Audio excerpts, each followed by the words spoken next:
So இன்றைக்கி காலையில் நம்ம எங்கே கிளம்புறோம் அப்படின்னு பார்த்தீங்கன்னா, நம்மளோட சேனலில் ஒரு ட்ராவல் விலாக் வந்து ஸ்டார்ட் பண்ண போகிறோம். அதாவது எங்கே அப்படின்னு பார்த்தீங்கன்னா, வால்பாறைக்கு தாங்க போகிறோம்.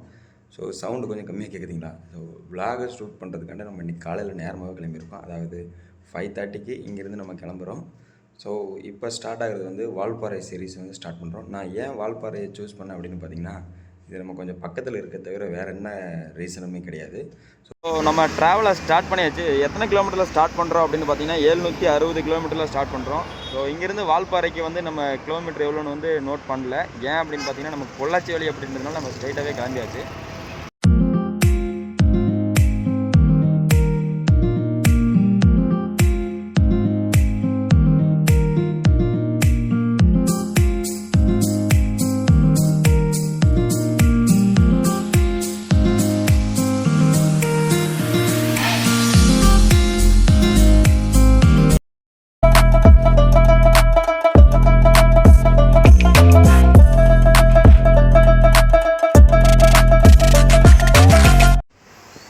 Welcome to Kadaikutty vlogs. So நம்ம வால்பாறை ட்ரிப்பில் வந்து ஃபஸ்ட்டு ஹில்ஸ் வந்து ஸ்டார்ட் பண்ண போகிறோம். அதாவது முதல் பெண்டை வந்து ஸ்டார்ட் பண்ண போகிறோம். பின்னாடி தெரிகிற இடம் வந்து பார்த்திங்கன்னா ஆலியார் டேம். ஸோ மேலே போயிட்டு அதுக்கப்புறம் நம்ம வந்து ஆலியார் டேமோட வியூ வந்து பார்ப்போம். ஸோ ஃபஸ்ட் டைம் வந்து ஹில்ஸ் ஏறுறோம், எப்படி இருக்குன்னு ட்ரை பண்ணி பார்ப்போம்.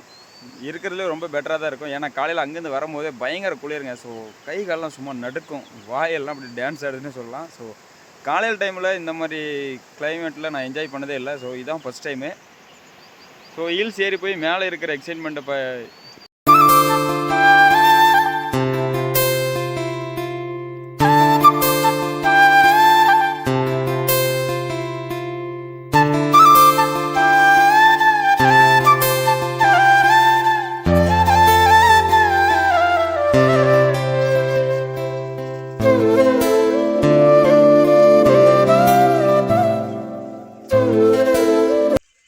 இந்த மாதிரி ட்ராவல் பண்ணும்போது வந்து ஒரு 2-3 பேராக வரும்போது ஓரளவுக்கு நல்ல ஒரு என்ஜாய்மெண்ட்டாக இருக்கும். அது மட்டும் இல்லாமல் ஆனால் தனியாக வரும்போது வந்து பார்த்திங்கன்னா அந்த 2-3 பேர் என்ஜாய்மெண்ட்டு அப்படின்றத தவிர ஒரு அடர்ந்த காட்டுக்குள்ளே வந்து தனியாக வந்து ட்ராவல் பண்ணுறோம். ஒரு சின்ன சின்ன அந்த சத்தம், அந்த குருவிகளோட சத்தம் கேட்கும்போது, அங்கங்கே வந்து யானைகள் கிராஸ் பண்ணுற இடம்னு வேறு போர்டு வச்சுருக்காங்க. அதெல்லாம் பார்க்கும்போது வந்து ரொம்பவே ஒரு பயமாகவும் இருக்குதுன்னு சொல்லலாங்க. அது மட்டும் இல்லாமல் அது ஒரு தனி ஃபீல்னு சொல்லலாம்.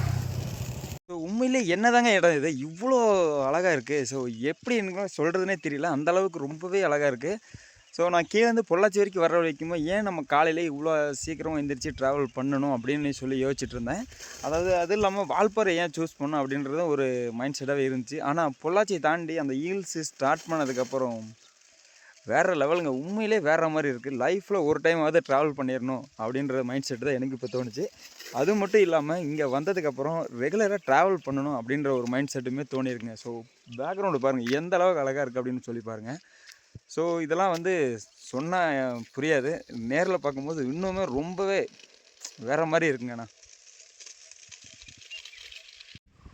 அதாவது நம்ம இந்த வால்பாறைக்கு வந்ததுக்கான ஒரு மெயினான ரீசன் அப்படின்னு பார்த்தீங்க அப்படின்னா, ஸோ எல்லோரும் எதிர்பார்க்குற அளவுக்கு பெரிய ரீசன் அப்படிலாம் ஒன்றும் இல்லைங்க. இந்த மாதிரி தேயிலை தோட்டத்துக்குள்ளே ஒரு சின்னதாக அப்படியே ஒரு நடந்து பார்த்துட்டு ஒரு ஃபோட்டோ ஒன்று எடுக்கலாம் அப்படின்றத மெயினான ரீசனே. ஸோ இதுக்காகலாம் யாருன்னா போவாங்களா அப்படின்னு நினைப்பீங்க. ஸோ நானும் இதுக்கு முன்னாடி வரைக்கும் அப்படி தான் நினச்சிட்டு இருந்தேன். நிறைய பேர் இந்த மாதிரி கண்டென்ட் வீடியோ போடுவாங்க. அப்போ நான் நினச்சது என்ன பார்த்தீங்கன்னா, ஸோ இதுக்காகலாம் யாருன்னா இவ்வளோ ட்ரை பண்ணி போவாங்களா அப்படின்னு பார்க்குறது தான். ஆனால் இங்கே வந்து பார்த்தோம் அப்படிங்கும்போது தான் வேறு மாதிரி ஒரு ஃபீலாக இருக்குது. ஸோ வந்ததுக்கான ஒர்த்து நடந்து பார்த்தேன், நல்லாவே இருக்குது, வேறு மாதிரி இருக்குது. ஸோ வந்ததுக்கான ரீசன் முடிஞ்சுது, வந்த வேலையும் முடிஞ்சுது. ஸோ இதுக்கப்புறம் நம்ம கிளம்ப வேண்டியது தான்.